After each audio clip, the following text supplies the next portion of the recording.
so sorry about my voice. Très bien, on va commencer. Il est déjà 14 heures. Je suis désolée, j'ai plus de voix. J'espère qu'elle va tenir encore pendant 45 minutes. Je m'appelle Colleen Kelly. Je suis le docteur Colleen Kelly. Je viens des États-Unis et j'habite ici depuis 2 ans. Y a-t-il quelqu'un qui écoute le français? Très bien, super. Je vais essayer de ralentir un peu, histoire de ne pas torturer les traducteurs.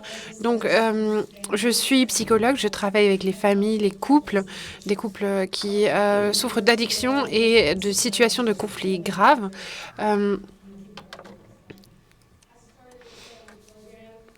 J'ai lancé un programme familial que je gère depuis 7 ans, et puis je vais créer d'autres programmes familiaux dans plusieurs centres en Californie.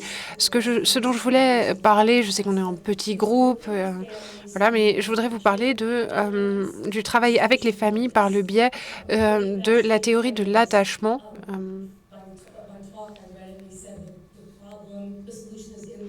Dans le programme, on dit la solution est aussi au sein du problème. Donc, on va essayer effectivement de trouver quelques techniques pour trouver des solutions. La première diapo que j'ai, elle concerne la théorie de l'attachement. Vous savez tous de quoi il s'agit, hein.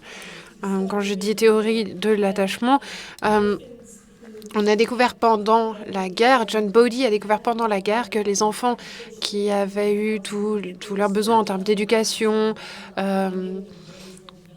satisfaits, eh bien, ils avaient encore beaucoup de mal et leur cerveau ne se développait pas bien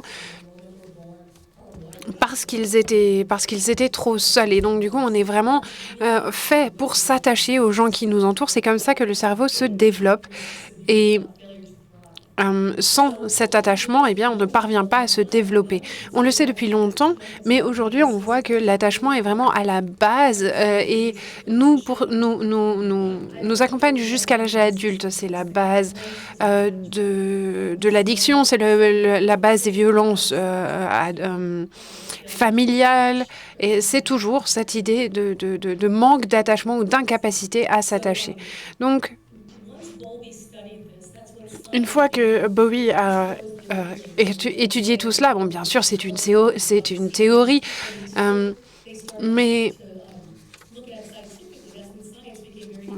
c'est à ce moment-là qu'on a commencé à se pencher sur la science, sur l'attachement, sur les aspects neurobiologiques de la question. Et c'est à ce moment-là, encore une fois, qu'on s'est penché sur la neurobiologie de l'addiction. On peut voir au niveau cérébral que lorsqu'on est menacé, que ce soit une menace réelle ou perçue, eh bien, nos corps, nos cerveaux réagissent de la même manière. C'est ce que Shakespeare disait, un lâche meurt 1000 morts avant de mourir vraiment. Donc si on se réveille le matin en se disant « Oh, je vais perdre mon travail, je vais me faire virer », eh bien, tous les jours, vous aurez l'impression que vous perdez votre travail parce que le cerveau envoie des signaux à votre corps qui le poussent à croire que c'est effectivement la réalité. Si on se réveille et qu'on se dit « Ah, ma femme va me quitter », eh bien, tous les jours, votre femme vous quitte encore et encore. Donc, peu importe que les choses se produisent réellement ou pas, si on y pense suffisamment fort, eh bien, on réagit de la même manière. Et le cerveau, on ne peut pas utiliser le cortex préfrontal pour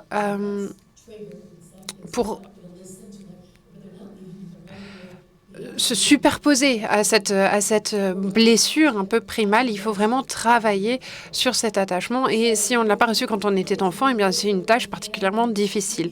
Quand on travaille avec des gens, que ce soit des individus ou des familles, on peut analyser leur degré d'attachement selon là où ils se trouvent du point de vue corporel. Il y a des clients qui nous disent, par exemple, une femme qui... on peut remarquer, en regardant le langage corporel des gens, la température, la manière dont ils se tiennent assis, etc., ce qui se passe à l'intérieur. Et c'est vraiment très utile de leur dire, à ce moment-là, il n'est pas nécessaire de dire comment est-ce que vous vous sentez. On peut leur dire qu'est-ce qui se passe dans votre corps. Parce que ça leur permet de réaliser, de voir. Ah ben oui, j'ai une sensation de chaleur, mon cœur bat trop vite et j'ai des larmes qui me viennent. Ça, c'est plus simple. Alors que pour analyser ce que tous ces signaux veulent dire, eh bien, c'est beaucoup plus difficile. Les familles qui souffrent d'alcoolisme, on va parler de l'attachement, mais ces familles-là, elles vivent dans une incertitude et dans une peur constante.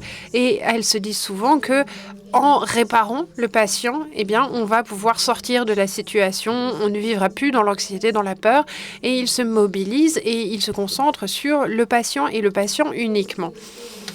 Ils semblent très proches, mais en fait, l'addiction, c'est l'antidote de l'intimité.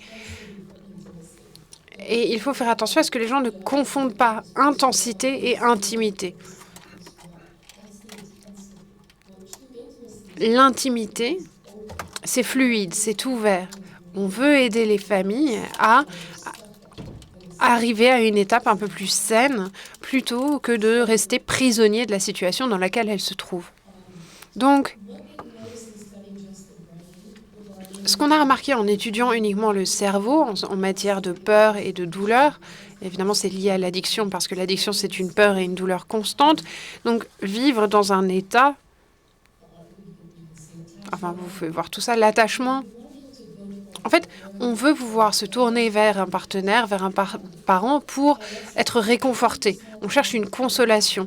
Et dans 80% des cas, ça marche, mais dans 20% des cas, il faut qu'on soit capable de se consoler nous-mêmes.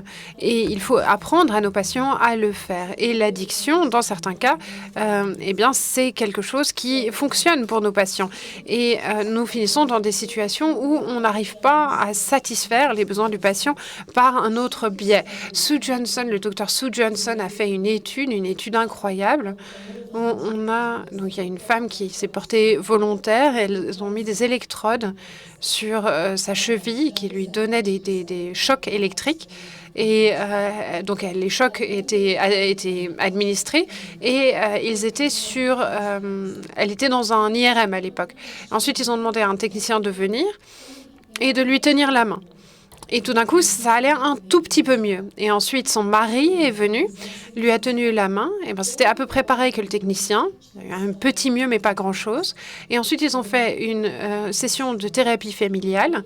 Ils ont aidé le couple à vraiment analyser le pouvoir de leur collection l'un à l'autre. Ensuite, ils sont revenus. Son mari lui a tenu la main. Et elle a demandé pourquoi pourquoi les chocs électriques n'étaient plus administrés. Elle ne sentait plus rien. Donc vraiment, ça change notre ressenti même de la douleur, d'une douleur physique pourtant théoriquement mesurable. Donc ça change vraiment notre ressenti. Cette idée d'un attachement sûr à quelqu'un, ça change tout et c'est extrêmement rassurant. Donc je pense que quand on voit une famille pour la première fois, eh bien, il faut essayer d'évaluer le niveau de différenciation des différentes personnes. Si c'est une famille alcoolique, c'est souvent très fragmenté, très fracturé. Et donc, il faut voir qui est capable de tolérer quoi. Bien. À cause de l'addiction, j'aime beaucoup Gabor Maté, j'ai étudié avec lui pendant des années. La boisson, dans toutes les cultures, a une signification. Et je trouve que cette citation sur l'Irlande résume, moi je suis irlandaise, donc ça résume vraiment très bien l'addiction et notamment l'alcoolisme. Quand je dis alcoolisme, je veux dire addiction en fait. La boisson en Irlande, boire en Irlande, ça n'est pas simplement un passe-temps convivial. C'est une alternative rituelle à la vie réelle, un placebo spirituel, un tâtonnement vers l'éternité, un désir de paradis et une soif de retour vers les bras du Tout-Puissant. C'est vraiment cette impression de trou vide que l'on a parce qu'on n'arrive pas à s'attacher à notre famille, parce qu'on a ce manque et ça va au-delà d'un trouble mental, d'une obsession, ça va au-delà de tout ça. Et on a vraiment ce manque profond. Et on le voit en partie avec l'attachement. C'est quelque chose qui est primaire. C'est quelque chose qui nous manque même dans la toute petite enfance. Parfois, on a une maman qui est déprimée et qui ne peut pas être disponible. Il ne s'agit pas de dire « ah bah c'est la faute de la maman ». Il s'agit simplement de dire « eh bien, Ça explique pourquoi cet enfant a peut-être l'impression de ne pas être important, pourquoi ils ont cette blessure et pourquoi 30 ans plus tard, quand ils trouvent un mari, une femme ou un partenaire, eh bien, cette blessure est encore là. Moi, je suis sobre depuis 26 ans et je me rappelle la première fois que j'ai bu, j'avais 11 ans et je me suis dit, ah là là, Dieu doit se sentir comme ça. La douleur, elle a disparu. Et donc, c'est vraiment ce trou-là qui est... Si quelqu'un a une prédisposition génétique, sociale, ethnique, psychologique, il y a plusieurs facteurs qui peuvent jouer dans l'addiction. Eh bien, si on a cette prédisposition et qu'en plus on a ce manque, eh bien, immédiatement quand on boit, et on a l'impression que c'est la réponse jusqu'à ce que ça manque de nous tuer, mais malgré tout, on a l'impression que c'est la clé, c'est ce qu'on cherchait, et c'est l'antidote à ce besoin d'attachement à une autre personne. Donc, ça, c'est la partie attachement. Maintenant, en ce qui concerne les thérapies de couple et les thérapies familiales, quand les gens vont chercher un traitement, on les a pendant 30 jours, les familles se disent « Ah bah c'est bon, il va pas avoir un accident de voiture, je peux dormir sur mes 2 oreilles, etc. » Mais en fait, ces 30 jours, ça n'est que le début. Parce qu'une fois qu'ils reviennent dans leur famille, les patients, s'il n'y a pas de changement dans la famille, eh bien malheureusement, la famille peut faire beaucoup plus pour provoquer une rechute qu'elle peut faire pour faire en sorte qu'une personne s'améliore et aille mieux. Donc c'est vraiment important de parler à la famille parce que il faudra aussi guérir la famille dans son ensemble. Donc ça, je le redirai plus tard, mais il faut vraiment se pencher sur les familles comme on se pencherait sur le corps humain. C'est une question qui est systémique. Donc si je me casse la cheville droite, eh bien tout mon corps s'ajuste pour essayer d'éviter d'y faire reposer mon poids. Et du coup, tout est déséquilibré. Eh bien, c'est un petit peu pareil. Si on va chez un cardiologue et qu'on constate que le foie ne fonctionne plus, eh bien, il faut soigner le foie aussi, pas simplement se concentrer sur le cœur en espérant, en croisant les doigts pour que le reste suive. Le cerveau, il est câblé pour faire ce qu'il sait faire. Si vous allez au travail en voiture tous les jours, c'est comme ça qu'on a le plus d'accidents, en fait. On passe en mode automatique et puis on finit par ne plus se concentrer et on prend toujours les mêmes routes.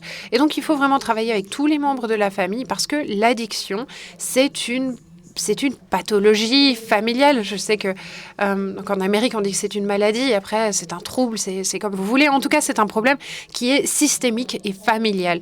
On a une personne alcoolique, on s'obsède à cause de cette personne, on espère qu'ils vont arrêter de boire, etc. Les autres membres de la famille sont obsédés par le patient et on se sent impuissant, mais en réalité, on est tous en train de chercher une solution pour réparer les problèmes. Et on peut, à commencer par les familles, expliquer qu'un changement est possible. Bien souvent, les familles sont le catalyseur. On peut, par exemple, expliquer aux familles que en se concentrant sur autre chose et en changeant elles-mêmes, eh bien, elles peuvent aider le patient. Il faut le faire de telle manière à ce que la famille se sente renforcée. On peut le dire à la famille, oh là là, ben ça a dû être très difficile, mais vous avez survécu quand même, vous devez avoir une excellente capacité d'adaptation. Donc il faut vraiment leur montrer quelles sont leurs forces, quelle est leur capacité de résilience.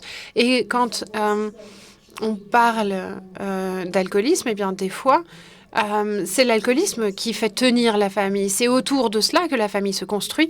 Et donc il faut trouver une manière de reconstruire la famille de manière plus solide et plus saine. Donc il faut vraiment commencer par retirer la stigmatisation de l'addiction. Ça tue 60 000 personnes par an rien qu'en France, l'alcoolisme.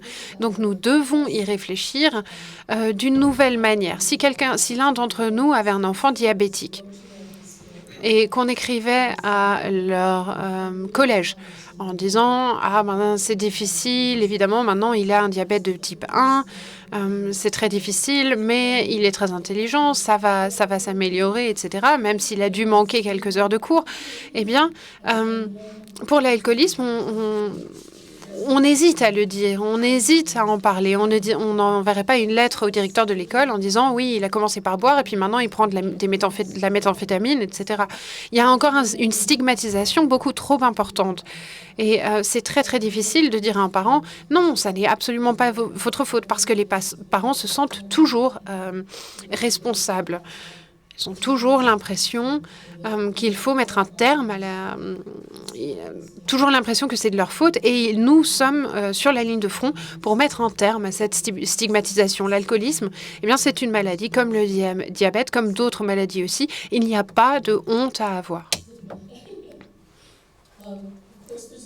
Là, bien sûr, il y a des risques aussi liés à la thérapie de couple. Il faut vérifier que personne ne se sent attaqué, agressé. On peut avoir aussi une escalade de la colère, de la violence. Donc, il faut faire attention et éviter cela dans les cas de violence, de violence de couple. Généralement, je préfère rencontrer les personnes individuellement. Ensuite les séparer et les refaire venir ensemble, parce que quand on fait une thérapie familiale, ça n'est pas la même chose qu'une thérapie individuelle avec plein de monde. En fait, il faut considérer la famille comme le client. Et il faut être beaucoup plus impliqué. On est un petit peu plus comme un policier qui régulerait le trafic, qui régulerait la circulation. Il faut voir la totalité comme une entité. Voilà, donc vous allez récupérer ma présentation PowerPoint. Je ne veux pas rentrer dans les détails sur tous les différents points, mais voilà ce qui se passe dans une famille alcoolique typique. Il y a un manque de limites, des limites floues, un manque de communication, surprotection, ou trop une permissivité, manque de tolérance pour le stress, la maladie, tout ce qu'on voit tous les jours au quotidien dans nos cliniques. Et c'est ce à quoi on est confronté. Et il faut voir le niveau de ces facteurs pour toutes les familles. Ils ne vont pas avoir tous ces facteurs, mais il faut savoir qui est à risque, qui peut tolérer ça, qui peut se soigner eux-mêmes. Il y a la honte. La honte qui revient dans chaque relation, l'addict lui-même, les proches, tout le monde dans la famille. Chacun a eu des sentiments de colère, de manque d'estime de soi, ce qu'on voit aussi dans les alcooliques, le manque de... il y a aussi les hauts, les bas, il y a un côté grandiose où un jour c'est les meilleurs, un jour c'est les pires, mais ce qu'on voit surtout c'est la rage, la colère. J'ai eu un client que j'ai renvoyé à la clinique Betty Ford et je lui ai dit, il fait 40 degrés. Il fait 40 degrés à Palm Springs en ce moment et la femme me dit, lui il m'a fait vivre l'enfer, moi maintenant c'est son tour, donc il faut honorer cette colère et les aider à passer outre. Et si on regarde chaque famille, les rôles sont pas rigides. Chacun, les limites peuvent bouger. Il y a l'addict, l'alcoolique, le patient, on va dire. Et ensuite, il y a celui qui facilite, entre guillemets. C'est souvent la femme ou la mère qui va appeler le travail, le patron pour dire il faut que je l'appelle sinon on va perdre son travail, qui va faire les devoirs de l'enfant, qui a l'impression de l'aider mais en fait permet à la maladie de continuer. Ensuite, il y a l'héros, c'est celui qui est souvent un enfant qui passe au-dessus de tout. Ensuite, l'enfant perdu, c'est parfois des adultes aussi, mais qui disparaît soit dans les livres ou va ailleurs. Et il se dit, Jimmy il va bien, Jimmy fait son truc, mais Jimmy va pas bien. Donc tout ça, c'est la racine de cette honte. Et le mascotte, c'est le clown. C'est celui qui fait toujours les blagues, qui essaie de alléger l'ambiance. Le génie, c'est celui qui regarde comment il peut... C'est un maître qui essaie de manipuler tout le monde, celui qui sait comment manipuler chacun pour obtenir ce qu'il veut.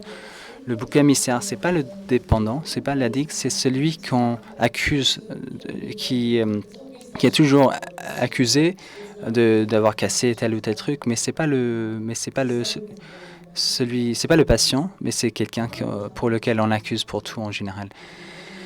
L'enfant à problème, c'est celui en général qui exprime des sentiments de rage. Et donc il faut regarder dans les familles pour voir qui joue les rôles. Parfois les rôles peuvent varier, mais en général il y a ces rôles-là dans des familles avec des problèmes d'addiction.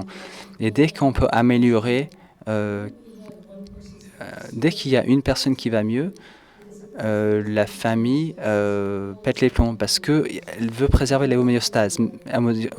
Parce que même si c'est douloureux, nous, on arrive comme quelqu'un de l'extérieur et on déséquilibre le bateau, entre guillemets. Donc, pour la famille, c'est très menaçant. Donc, il faut être conscient de ce phénomène. Donc, la psychoéducation, c'est génial, c'est super pour les familles. C'est très utile d'expliquer tout ça aux familles. Les règles de famille qu'on voit dans chaque famille qu'on voit. Certaines règles sont dites explicitement. On dit aux gens de rien dire. Certaines règles sont exprimées par un regard. Donc on sait que c'est comme ça dans notre famille. C'est pas forcément verbalisé. Dans notre famille, on fait pas confiance à nos sentiments. On partage pas les secrets de famille. On n'admet pas. Il ne faut pas admettre qu'on ne sait pas. Dès que quelqu'un admet qu'il ne sait pas quelque chose, la famille va lui sauter dessus. Il faut être fort pour dominer l'autre. Donc on voit ces dynamiques, tout le monde, on arrive à positionner chaque famille. Donc bien sûr, il ne faut pas se focaliser sur lui-même, il faut se focaliser sur les autres. Mais on sait que ce n'est que des personnes qui sont en train de noyer, qui essaient de se raccrocher les uns les autres. On a l'impression qu'ils pensent à leurs proches, mais c'est pas forcément un sentiment altruiste, ils essaient de s'aider eux-mêmes. C'est la peur et la panique qui jouent. On donne l'impression qu'on est en train de s'aider les autres, mais on essaie de s'aider nous-mêmes. Ce qu'on veut, c'est l'acceptation. C'est qu'on n'a pas créé ce problème. C'est pas grave si on a tort. C'est pas grave de sentir, d'avoir ses propres opinions, de parler ouvertement, de résoudre des différences, d'avoir des désaccords. Il faut que les gens aient confiance en eux-mêmes. Donc sur le papier, c'est très bien, mais si on introduit ça à les familles, ils vont péter les plombs parce que ça menace tout ce qu'ils connaissent. C'est tellement différent du statu quo, donc il faut travailler sur ces choses très doucement, avec beaucoup d'attention. Donc j'ai introduit beaucoup d'idées. Donc il faut récupérer les slides après. Si vous voulez en savoir plus sur le modèle de développement de couple par Pearson, il s'agit de traiter les couples pour savoir où ils sont sur le niveau de développement. Le premier niveau, c'est les liens affectifs. Les liens affectifs, c'est quand les gens se rencontrent et ils vont se dire « Ah oui, on a beaucoup de choses en commun, on aime les mêmes films. » Mais chaque couple qu'on voit essaie de revenir à ça, de cette étape, qui est impossible. C'est chimique. Il n'y a pas de raison à revenir à cette étape. Mais ce que font les gens, c'est qu'ils vont se séparer à un moment parce que quelqu'un au travail, mais ils essaient de revenir à cette étape de lien affectif, mais c'est les premiers 3 mois. C'est chimique, Et ensuite, le stade suivant, c'est la différenciation. Les gens se rendent compte qu'il y a des différences. On voit les fissures commencer à apparaître, et c'est à ce stade qu'on décide si on veut avoir une relation avec cette personne. Et si les fissures sont trop grosses, ils vont se dire d'accord, non. Ou alors on va dire, s'ils se disent oui, ça vaut le coup, il y a un phénomène d'entraînement. Donc ils vont pas vouloir se voir forcément toutes les minutes, ils vont se présenter les amis mutuellement. C'est assez proche au lien de l'étape de rapprochement. C'est quand les enfants, quand les enfants sont encore là, mais les couples vont commencer à sortir individuellement. Et on veut arriver à la dernière phase, ce qui est transcendant. c'est là où les couples peuvent rester ensemble sans vouloir toujours revenir à la première étape où c'est comme dans des films de Hollywood où on cherche cet attachement, où comme maman répondait toujours quand je pleurais. Et c'est ça que les gens cherchent tout le temps. Et dès que les gens peuvent se soigner eux-mêmes, ils peuvent ensuite apprendre à aimer les gens pour qui ils sont, pour voir les fissures. Je dis au couple tout le temps, quelle était la première fois que vous vous êtes vraiment déçu? C'était quand la première fois que que l'autre a brisé votre cœur? Peut-être pas forcément ce qu'ils ont fait, peut-être parce qu'ils n'ont pas répondu à un besoin, mais c'était quand la première fois que vous vous êtes rendu compte? Et pour beaucoup de gens, c'est à ce moment-là que la rupture arrive. Mais dès qu'on peut accepter ces moments, c'est ça où ça devient transcendant. Et on peut avoir des mariages qui durent des décennies. On voit des périodes de mariage où les couples sont plus ou moins éloignés, mais il y a cet engagement. Je vais toujours dire aux couples, je m'en fiche si vous vous aimez mutuellement. Ce que je veux savoir, si vous vous êtes engagés envers les uns les autres. Parce que le mariage n'est pas un long fleuve tranquille. On est des adultes. En tant que thérapeute, on grandit, on aide des adultes à grandir. On aide des couples et des familles à grandir. Donc quand les gens ont des attachements qui ne sont pas sécurisés, ils vont se tourner vers leur partenaire pour répondre à tous ces besoins. Par exemple, s'ils avaient deux parents alcooliques, où ils ont traversé la guerre, ce qui ressemble à avoir des parents alcooliques, ou s'il y a eu vraiment une rupture très profonde, ça provoque des symptômes de PTSD, et c'est là où il y a une expression dans AA, si vous êtes hystérique, c'est que c'est historique. Quand quelqu'un vous affecte profondément, c'est que ce n'est pas la faute de votre conjoint, c'est qu'il y a quelque chose qui vient de plus loin, quelque chose d'historique. Et c'est là où il faut aller voir un thérapeute. Et ce qu'on essaie de développer, c'est que quelque chose d'extérieur qui regarde, qui est capable de regarder de l'extérieur, avec une vue d'extérieur, est capable de dire oui, là je souffre tellement, il faut qu'on s'en occupe. Donc il faut être capable de se soigner nous-mêmes.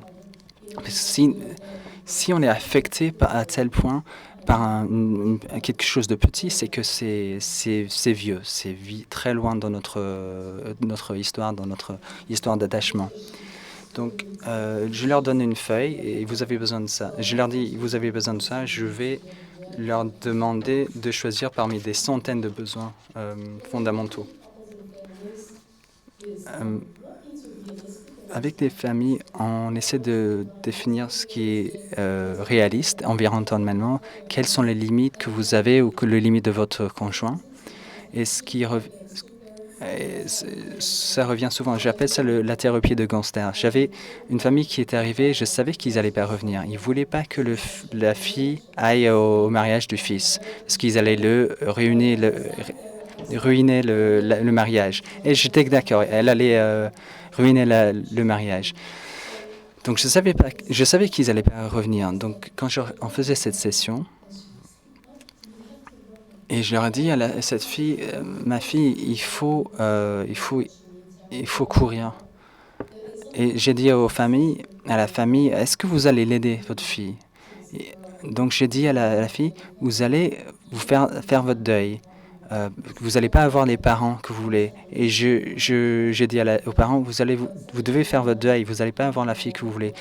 Donc il ne s'agissait pas du mariage. Le mariage, c'était rien, c'était plus profond. Donc à un moment, je savais qu'ils n'allaient pas revenir, donc il fallait les aider. Donc pour la première fois de sa vie, cette famille était, on la voyait. Personne l'avait jamais regardé pour lui dire vous souffrez. Et c'est pas des gens, et c'est pas que c'est pas des gens bien, ils vont pas le voir, ils vont pas le dire. Donc il faut parfois simplement savoir aider les gens. Donc ce que je fais avec les couples qui sont très conflictuels, c'est que c'était un groupe dans Palo Alto, et c'est sur le slide si vous les regardez. Et j'appelle, il y en a un qui est l'initiateur et l'autre c'est l'explorateur. Donc je dis à l'initiateur de parler d'un sujet. Vous avez toujours vu des familles où il y a quelqu'un qui dit il y a quelque chose qui me dérange beaucoup, je veux déménager. Et l'autre va dire, oui, mais la dernière fois, c'est vous qui avez... Donc, je suis obligé de recadrer, de dire, là, on va rester sur le sujet. Donc, on va parler d'un sujet, et puis on va parler uniquement de vos sentiments. Vous n'allez pas blâmer, ni accuser, ni insulter. La seule raison de parler de ça, c'est de la découverte de soi. Ce n'est pas pour convaincre le conjoint, ce n'est pas de les faire comprendre ou voir quelque chose, c'est de dire... que c'est mon problème, c'est une expression de moi, c'est moi que je me dévoile et il s'agit d'exprimer mes pensées, mes sentiments. Donc on leur demande d'évoquer un sujet comme ça, de cette façon. L'autre personne va écouter calmement et poser des questions. Donc je vais vous donner un exemple.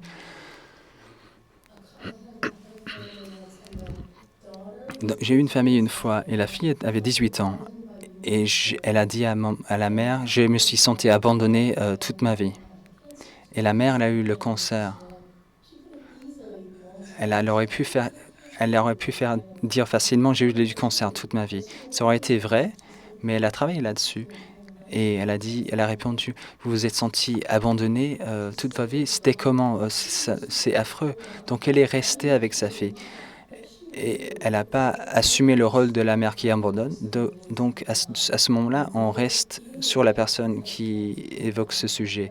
Même si ça fait mal, que votre fille ressent ça, vous vous dites, je peux gérer ça tout à l'heure, je peux faire mon deuil, je peux en parler tout à l'heure. Maintenant, la lumière, c'est sur l'autre personne. Donc les deux personnes cherchent une découverte de soi et pas de convaincre ou de prouver quoi que ce soit à l'autre. Si la mère avait répondu, moi j'étais malade quand j'ai fait pipi, ça n'enlève pas le sentiment d'abandonnement. La fille va pas dire, oui d'accord, oui c'est vrai, elle a eu le cancer, je me sens plus abandonnée. Là, on n'est pas au tribunal, on essaie de ne pas convaincre de l'autre, on veut connaître l'expérience de l'autre parce qu'on l'aime. Donc la mère a resté là et la mère, elle n'avait pas le droit de répondre. Souvent, les couples, j'ai eu un couple très conflictuel et la mère, la fille a dit quelque chose. Est-ce que je peux répondre à ça? Et je lui ai dit non, je suis désolé, je suis là, mais vous ne pouvez pas répondre oui, mais. Et donc elle a dit, après, quand c'est fini, est-ce que je peux répondre? Et j'ai dit non, il faut attendre la prochaine session. Et d'apprendre aux gens de gérer ça, ça c'est un merveilleux cadeau. J'essaie de... Et quand je présente les choses... ils trouvent ça génial de faire l'initiateur, l'investigateur. Ils trouvent ça génial. Ils essaient de ramener ça à la maison, mais c'est très difficile. Les gens oublient. On a eu des décennies d'explosions, de fragmentation et de douleur. Donc c'est très difficile de gérer ça. C'est très difficile de répondre, ne pas répondre. Donc on essaie de ralentir pour leur permettre d'apprendre plus sur leur conjoint. Donc c'est ça le but. Donc, là, c'est un travail qu'on peut faire avec des couples hyper conflictuels qui ne veulent pas rester dans la même salle. Les techniques de thérapie familiale. Vous connaissez tous le recadrage, la sculpture, on fait des génogrammes, les interventions paradoxicales. J'aime bien ça, je fais ça depuis un moment.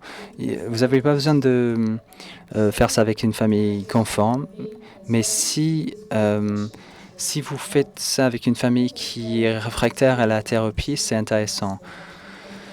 J'ai eu une famille qui a fait une intervention paradoxale lui-même et il est allé à une thérapie anti-12 étapes. Il est allé à Passages, donc à 18 ans, pour devenir sobre. Et il a dit, je vais aller à Alcoolique Anonyme tous les soirs. Donc ils l'ont obligé, ils l'ont obligé à l'emmener à l'alcoolique au AA. Il a fait une intervention paradoxale sur lui-même.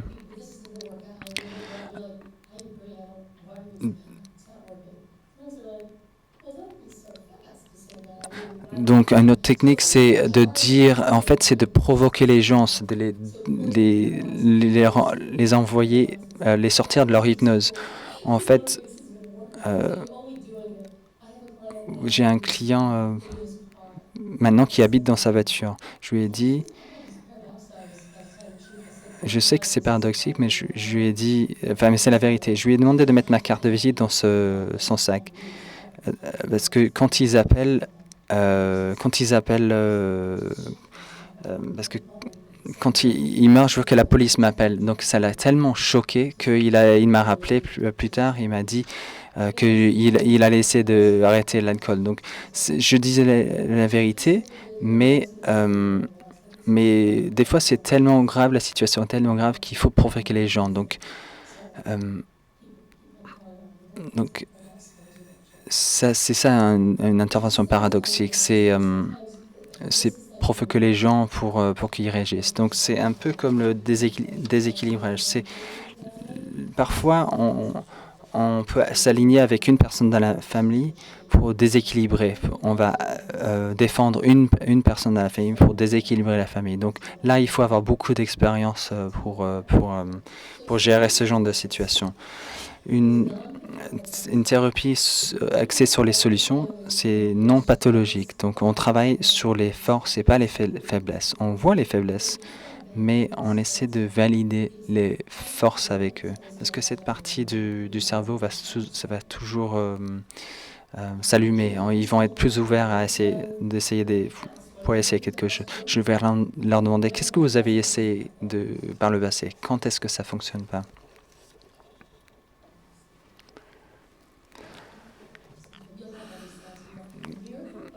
La question miracle, est-ce que vous connaissez ça? Vous l'utilisez? C'est une thérapie axée sur la solution. C'est très choquant. Parce que les gens, ils arrivent, ils savent ce qu'ils veulent. Ils veulent ce qu'ils veulent. Ils savent ce qu'ils veulent.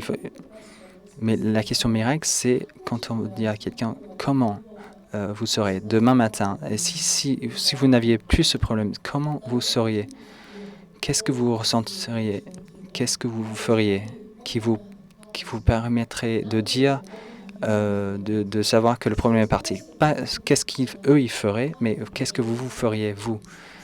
Donc c'est presque hypnotique en fait. Ils se disent, je me réveillerai, je ne serai pas si stressé, je sentirai de la joie. Donc c'est pas se focaliser sur les problèmes. La question miracle, on peut en rester dessus pendant 45 minutes pour se focaliser sur comment votre vie serait différente. Ça permet de faire travailler une autre partie du cerveau, d'allumer des parties du cerveau qui sont endormies depuis un certain temps à cause de l'addiction. Donc la famille en tant qu'expert, je pense toujours que la famille est le meilleur expert de sa douleur et là où ils veulent aller. Quand on travaille avec les familles, la famille me dit réparer ça. Donc je leur dis toujours, ce serait utile si vous me disiez tout ce qui m'aiderait pour comprendre votre reproche. Je leur dis, qu'est-ce que vous pourriez me dire sur votre reproche qui me permettrait de les aider. Donc, c'est à ce moment-là qu'ils vont s'ouvrir et vous pouvez voir comment vous pouvez les aider. Mais il faut engager la discussion avec tout le monde dans la famille. Donc, c'est ça, en fait, recadrer la chose comme si c'était eux l'expert pour leur faire confiance.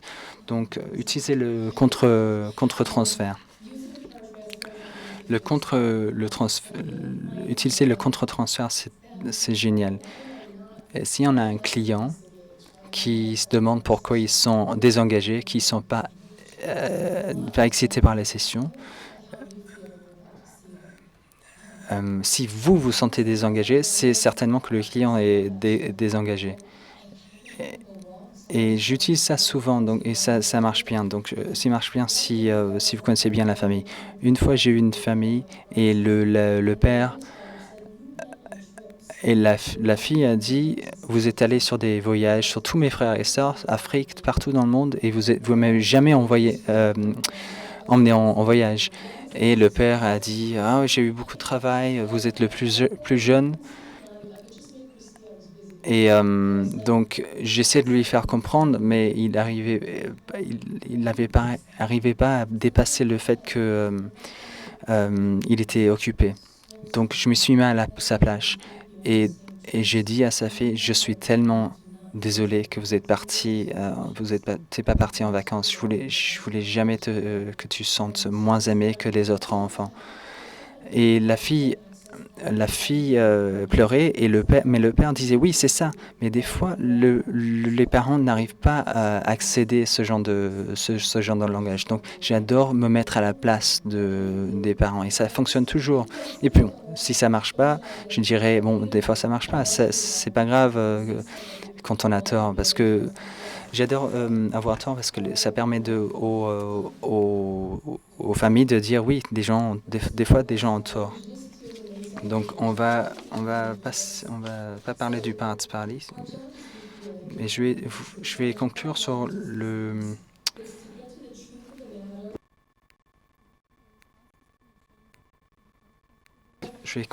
la guérison.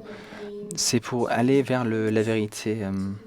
Ça nécessite une confrontation réaliste, sans peur, avec cet abus, cette réalité des conséquences moches et dangereuses de l'abus d'alcool. Je n'ai pas fait d'introduction, mais j'ai travaillé avec les réfugiés palestiniens beaucoup, et j'ai travaillé sur les réservations amérindiennes.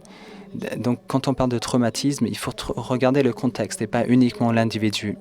On ne peut pas regarder uniquement l'individu ou la famille. Il faut connaître les croyances religieuses et l'ethnicité, parce qu'on est tous connectés. C'est une question de communauté, ce n'est pas uniquement la famille. Donc, les efforts qu'on fait pour traiter ce problème, il faut que ça soit mené par des gens comme nous qui comprenons les abus d'alcool grâce à nos connaissances, nos compétences. Donc si on a les gens qui ont les deux capacités, on peut mener la voie. Si il faut continuer à faire des choses comme ça, des forums comme aujourd'hui. Il faut créer des normes. C'est ça qui est intéressant. Ce qu'on fait bien aux États-Unis, c'est le networking, le réseautage. On arrive bien à construire les communautés. Je travaille avec beaucoup de centres de traitement aux États-Unis. Et si vous cherchez un centre de soins n'importe où dans le monde, je peux vous trouver tout ce que vous voulez. Si vous cherchez un thérapeute au Zimbabwe, j'ai l'impression qu'il faut connaître tout, parce qu'il y a des gens qui ont vraiment besoin de notre aide. Donc on est à la première ligne pour terminer la souffrance de l'addiction et la stigmatisation de l'addiction. Merci.